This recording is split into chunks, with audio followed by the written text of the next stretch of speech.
Hello, কেমন আছেন সবাই? লিনাস লেন্সের আরও একটা ভিডিওতে আপনাদেরকে স্বাগত। আশা করি আপনারা সকলেই খুব ভালো আছেন। আজকে আমরা চলেছি শ্রীনগর থেকে সোনমার্গের উদ্দেশ্যে।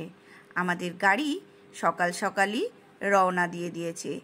আর একটু যেতে না যেতেই চারিপাশের সিনসিনারি জাস্ট অপূর্ব হয়ে গেছে।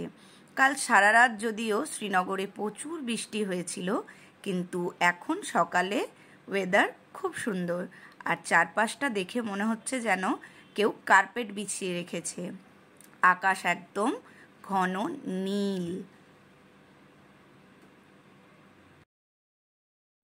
যেহেতু আমরা খুব সকালেই বেরিয়ে গেছিলাম, মোটামুটি তখন 8টা বাজে, তাই সবাইকে আমাদেরকে রুমেই চা বিস্কিট দিয়েছিল। চা বিস্কিট খেয়ে আমরা বেরিয়ে পড়েছিলাম। রাস্তার মাঝখানে গাড়ি দাঁড় করিয়ে আমাদেরকে ব্রেকফাস্ট করিয়ে দিয়েছে। এখন গাড়ি আবারও চলেছে সোনমার্গের উদ্দেশ্যে। ওই দূরে যে বরফের পাহাড়গুলো, ঠিক ওখানেই সোনমার্গ। শ্রীনগর থেকে সোনমার্গের ডিস্টেন্স প্রায় 80 থেকে 85 কিলোমিটার। যেতে সময় লেগেছিল আমাদের 2 থেকে 2.5 ঘন্টা। কিন্তু সময়টা এমন কেটে গেছিল আমরা কিছু বুঝতেই পারিনি। চারিদিকটা দেখতে দেখতে চোখ একদম পুরো ফ্রেমের মতো আটকে গেছিল। দেখে মনে হচ্ছিল যেদিকটাই তাকাচ্ছি কেউ যেন রং তুলি দিয়ে এঁকে দিয়েছে। ঠিক যেন ক্যালেন্ডারের ছবি দেখি আমরা, একদম ওই রকম। আমার তো বারবার মনে হচ্ছে এখনও আমি কাশ্মীর চলে যাই, কারণ আমাদের ওয়েস্ট বেঙ্গলে এখন এত গরম যে আর এখানে থাকতেই ইচ্ছে করছে না। ভিডিওগুলো দেখছি আর মনে হচ্ছে কাশ্মীরের রাস্তাতেই যেন ঘুরে বেড়াচ্ছি।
সোনমার্গের কাছাকাছি আমরা এখন পৌঁছে গেছি, কিন্তু পৌঁছে প্রায় 1 ঘন্টার ওপর আমাদেরকে দাঁড়িয়ে থাকতে হলো। কারণ কি, ওখানে আর্মি পুলিশের কোনো একটা নিয়ম আছে যে ওরা সব গাড়ি একসাথে ঢুকতে দেয় না। আর এখন পাশ দিয়ে যে নদীটা বয়ে যাচ্ছে এটা হচ্ছে সিন্ধ রিভার। এটা গিয়ে মিশেছে ঝিলামের সাথে। এত সুন্দর রিভারটা ছিল, নেমে মনে হচ্ছিল ওখানে বসে কয়েকটা ছবি তুলি, কিন্তু আমাদের আগের দিকে যাওয়ারও তাড়া ছিল। তাই ড্রাইভার বলল আসার টাইমে আমাদেরকে এখানে নামিয়ে দেবে। এই যে সামনে এগুলো সব কিন্তু বিশাল বড় বড় গ্লেশিয়ার। এখানে অনেক পুরনো বরফ জমে আছে। তোমরা শুধু দেখো কি সুন্দর, আমাদের প্রকৃতি 2 হাত খুলে সব কিছু উজাড় করে দিয়েছে। চারিদিকটা সাদা বরফে একদম পুরো ঢাকা। ঠান্ডা ছিল, কিন্তু যেহেতু রোদ উঠেছিল তাই এতটাও ঠান্ডা অনুভব করিনি। এত সুন্দর সিনসিনারি দেখে কি আর থেমে থাকা যায় বলো তো? তাই নিজের ভিডিওর জন্য একটু ছোট ছোট রিলস ভিডিও বানিয়ে নিচ্ছিলাম, যতক্ষণ না আমরা ঠিক সোনমার্গের কাছে পৌঁছে যাচ্ছি। চারিদিকের ভিউটা সবাই দেখো, কি অপূর্ব দেখতে পাচ্ছ। আর ওয়েদার আজকে জাস্ট এত সুন্দর, কাল রাতে এত বৃষ্টি হয়েছে, আমরা ভাবিনি যে আমরা এত সুন্দর ওয়েদার পাবো আজকে। গুলমার্গে অন্য সৌন্দর্য ছিল আর সোনামার্গে অন্য সৌন্দর্য, কিছু বলার নেই। মানে আমি একদম ভাষা হারিয়ে ফেলেছি, সত্যি মনে হচ্ছে স্বর্গের মধ্যে বিচরণ করছি।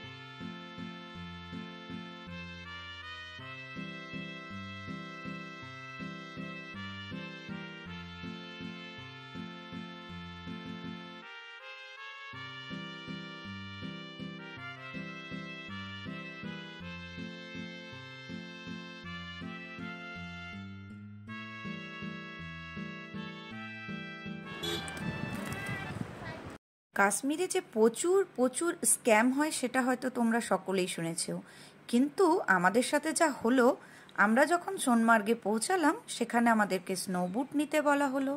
স্নোবুট আমরা নিলাম।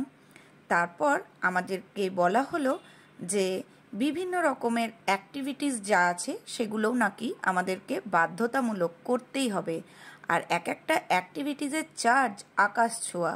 তাই আমরা ওখানে এক মুহূর্ত না থেকে ওখান থেকে আমরা বেরিয়ে চলে এসেছিলাম।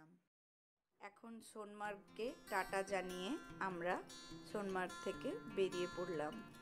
তবে চোখ দুটো আটকে আছে ওই নীল আকাশ আর সাদা বরফে ঢাকা পাহাড়ের দিকে।